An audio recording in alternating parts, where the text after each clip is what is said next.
Hello and welcome back to Defense Info, a one-stop solution for all your defense needs. So this is the part 17 हमारे current affairs series में and it is going to be very important before your exams. ठीक है and अगर आपने पहले part जो भी आए हैं नहीं देखे हैं पहले के 16 पार्ट तो एक डेडिकेटेड प्लेलिस्ट मैंने बना रखी है. I'll leave a link to that. तो आप प्लीज़ जाके वो पार्ट भी देखिए. Okay. So moving on with our first current affair today and this is regarding your ammonia pollution. तो अभी अमोनिया पोल्यूशन क्या हुआ था इसके रिगार्डिंग जो न्यूज़ थी वो थी उत्तर प्रदेश में प्रयागराज में. सो अमोनिया गैस लीक हुआ था इन द इफ्को जो कि Indian farmer fertiliser cooperative limited. So इसलिए ये अमोनिया पोल्यूशन थोड़ा सा न्यूज़ में रहा था. एंड अमोनिया के बारे में अगर मैं आपको थोड़ा सा बता दूं तो ammonia is a colourless highly reactive and soluble alkaline gas.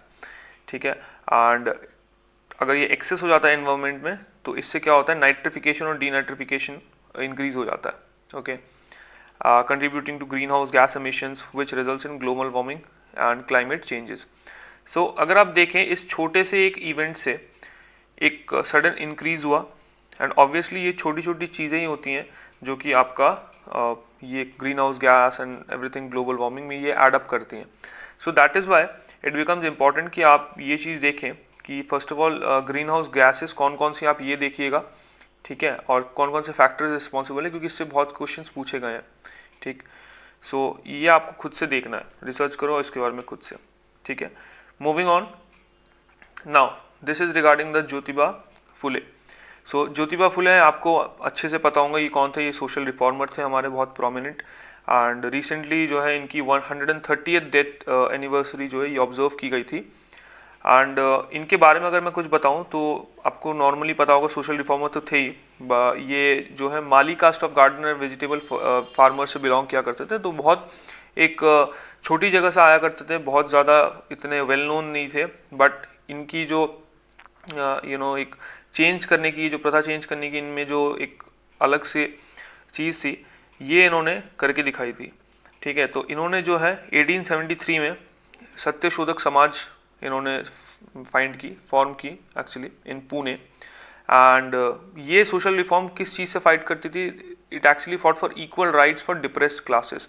तो इनको पता था कि ये क्योंकि छोटे कास्ट से आते थे और काफ़ी इन पे जो है शोषण किया जाता था तो ये उस चीज़ के अगेंस्ट में स्टैंड अप लिया इन्होंने, खड़े हुए and he fought for it. ठीक है तो इनके रिगार्डिंग आपको ये चीज़ याद रखनी कि इन्होंने कौन सी सोसाइटी बनाई थी. दिस वाज सत्यशोधक समाज, इनका जो ग्रुप था ऑर्गेनाइजेशन. एंड इनकी कुछ नोटेबल पब्लिश्ड वर्क्स भी हैं विच इज़ एक्चुअली ब्रह्मनचा कसाब, गुलामगिरी. ठीक है एंड ये सर्वांजलि सत्यधर्म पुस्तक. तो ये कुछ मतलब आपकी जो है ना प्रोमिनेंट किताबों में से कुछ एक है जो आपको थोड़ी बहुत चीज़ें ध्यान में रखनी क्योंकि मे बी क्योंकि इनका 130 डेथ एनिवर्सरी ऑब्जर्व किया था तो this is again a landmark and इससे रिलेटेड आपको कुछ ना कुछ क्वेश्चन देखने को मिल सकता है. ठीक है और आप प्लीज़ ये जो है ना सत्यशोधक समाज इसके बारे में थोड़ा सा पढ़ के जाइएगा. ये आपको स्पेक्ट्रम में मिल जाएगा इसका जो थोड़ा ब्रीफ मतलब अच्छे से डिटेल में दिया होगा. तो ये तो खैर मैंने ब्रीफ में बता दिया बट आपको थोड़ा सा डिटेल इसके बारे में मिल जाएगा सोशल रिफॉर्म्स के चैप्टर में. तो थोड़ा सा प्लीज़ देख के जाइएगा. Now moving on this is regarding project 17A. Now ये CDS के कॉन्टेक्स्ट में बहुत ही ज़्यादा इंपॉर्टेंट है. और ये प्रोजेक्ट 17A प्रोग्राम है क्या तो 7 शिप्स एक्चुअली. ठीक है guided missile frigates they are being build with enhanced stealth features, advanced indigenous weapons and sensor.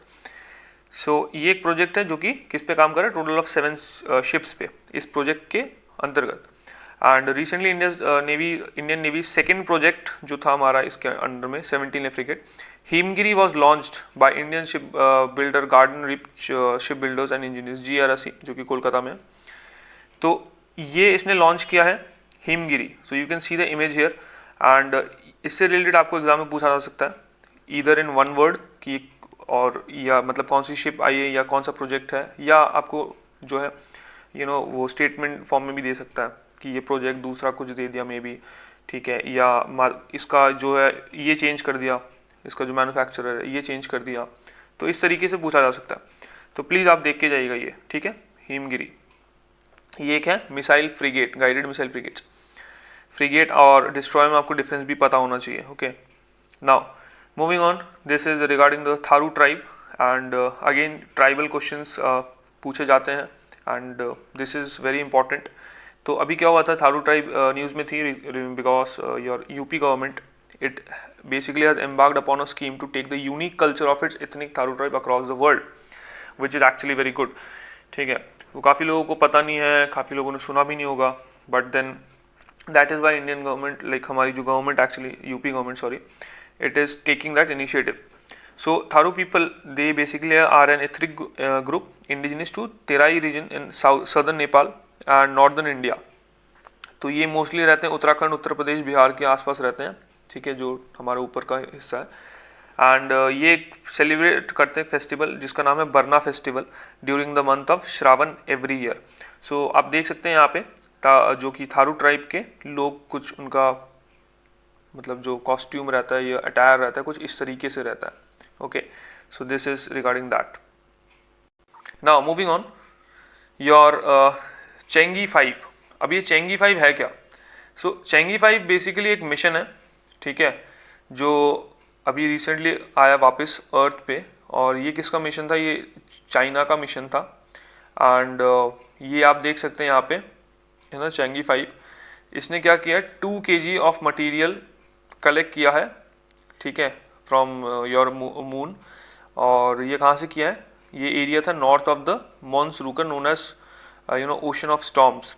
तो आपको पता होगा कि मून में अलग अलग एरियाज को हमने अलग अलग डिवाइड कर रखा है विद वेरियस नेम्स। तो इसने जो नॉर्दर्न पार्ट वहाँ से 2 kg उठाया है, ठीक है। और ये चाइना 3rd कंट्री है to have done so, to have retrieved lunar samples after USA and Russia. So again this is a very great achievement and ये चाइना का मिशन है। Okay, now moving on, this is again very very important, Jal Jeevan mission. और जल Jeevan mission में क्या हुआ है कि रिसेंटली जो हमारा नेशनल जल जीवन मिशन है, इसने पार्टनरशिप में department of promotion industry and internal trade, इसके साथ इसने पार्टनरशिप की है for launching N innovation challenge for developing portable devices for testing water. ठीक है, तो इस तरीके के जो चैलेंजेस आपने देखे होंगे काफ़ी दूसरी मिनिस्ट्रीज भी कराती हैं, लाइक हैकाथॉन एंड एवरीथिंग।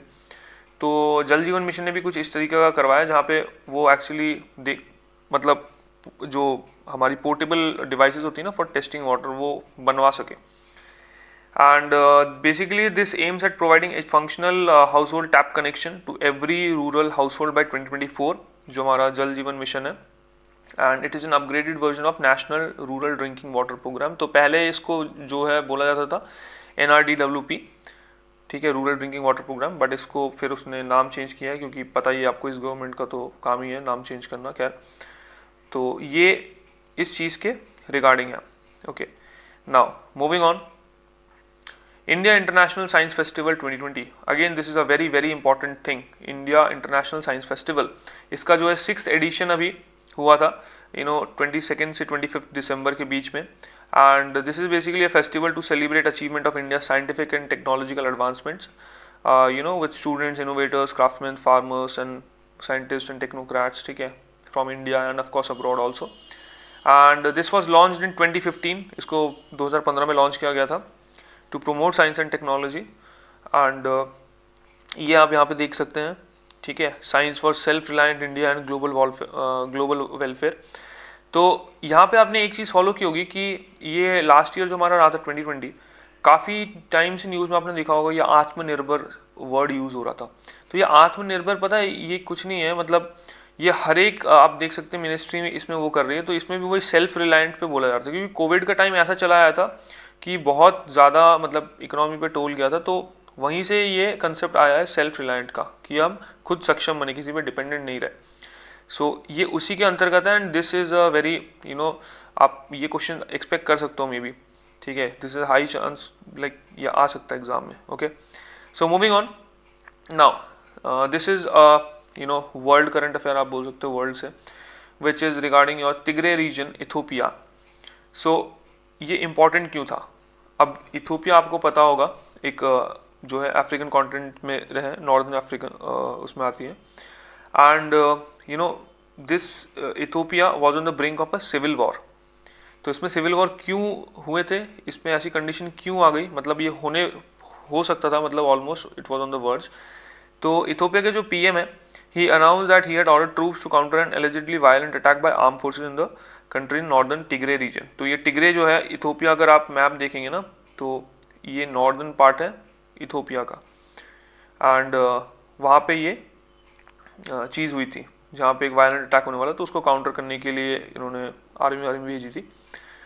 तो दैट इज़ वाई ये सिविल वॉर के ब्रिंक पे आ गई थी almost, and it is the northernmost of the 9 regions of Ethiopia, ये तो बता दिया मैंने. एंड सितंबर में भी एक ऐसा कॉन्फ्लिक्ट हुआ था, ठीक है, जहाँ पे लोकल इलेक्शंस को लेके कुछ मतलब इश्यूज हुआ था, जहाँ पे इनसबऑर्डिनेशन ऑफ इथोपियन फेडरल गवर्नमेंट देखा गया था. So that is why it becomes important कि काफ़ी एक शॉर्ट टाइम में सितंबर से फिर दिसंबर में काफ़ी एक मतलब क्लोज इसमें इस तरीके की चीज़ हुई थी. एंड सिमिलरली मैंने ऑलरेडी कवर कराया आर्मेनिया और अजरबैजान का जो इशू था, ठीक है, क्योंकि उसमें भी काफ़ी एक वर्ल्ड वाइड एक वो हुआ था. तो आप प्लीज़ ये चीज़ें देख के जाइएगा, ठीक है. Moving on, now this is relation regarding India and Bahrain, and इन्होंने क्या किया है, they have agreed to further strengthen their ties including in areas of defence and maritime security, ठीक है. और इसके अलावा बायलैटरल इशूज़ हैं, कुछ mutual interest include areas of defence, maritime, space technology, health, hydrocarbon, renewable energy. तो more और less जो भी चीज़ें हम नॉर्मली दूसरे कंट्री के साथ भी करते हैं, तो बहरीन के साथ भी वही किया है. And Bahrain also appreciated assistance provided by India during pandemic. खैर हमने दूसरे कंट्रीज की भी किया ये. तो of course so this is the thing, India Bahrain का ये आपको पता होना चाहिए कि हमने अभी एक अग्रीमेंट साइन किया, ठीक है. Moving on, this is operation greens, और ये काफ़ी इंपॉर्टेंट है. नाउ अभी ऑपरेशन ग्रीन्स है क्या, टॉप टू टोटल स्कीम. तो इसमें आपकी जो होगी 50% जो ट्रांसपोर्टेशन सब्सिडी है वो अवेलेबल होगी एयर ट्रांसपोर्टेशन के लिए, और इसमें जो 50% आप जो चार्ज होगा वो जो आपकी एयरलाइन है वो चार्ज करेगी, और बाकी की 50% वो एज अ सब्सिडी लेगी. कहाँ से, ministry of food processing industries से, ठीक है. तो इसमें काफ़ी खर्चा बच जाएगा, and this is a very good scheme, क्योंकि आपने देखा होगा कि मतलब पहले जो 100% चार्ज पड़ रहा था तो एयर ट्रांसपोर्टेशन के लिए, बट अब ये 41 नोटिफाइड फ्रूट्स एंड वेजिटेबल्स के लिए भी किया गया, इनफैक्ट फ्रॉम नॉर्थ ईस्ट और हिमालयस, क्योंकि मैक्सिमम फ्रूट और वेजिटेबल जो भी ज़्यादातर हैं वो नॉर्थ ईस्टर्न, ये ऊपर वाले नॉर्दर्न रीजन से आती हैं. तो that is why this scheme was started, and in fact railway also charges 50%, ठीक है, on fruits and vegetables. And this scheme was approved and amended scheme guidelines were notified in November 2020. And इनके जो minister कौन है ये food processing के, so she is Harsimrat Kaur Badal जी, ठीक है. तो ये है minister of food processing and industries. So guys, that was pretty much regarding this particular part of the current affairs, and I hope your preparation is going very well. And अभी आपका time है revision करने का, and of course आप जितना हो सके उतना रिवाइज कीजिए, कुछ नया मत पढ़िए, क्योंकि आपको जितना पढ़ना था आप पढ़ चुके. अभी आपका काम है सिर्फ रिवीजन करना. 7 दिन में आप, ऐसा नहीं है कि आप बिल्कुल स्क्रैच से स्टार्ट करोगे और 7 दिन में बिल्कुल क्लियर कर लोगे. No, it's not gonna happen. जितना अपना पढ़ना था पढ़ लिया, अब आप सिर्फ और सिर्फ रिवीजन और प्रैक्टिस पे ध्यान दीजिए, ठीक है. And of course will see you in the next one. Till then stay safe, stay healthy.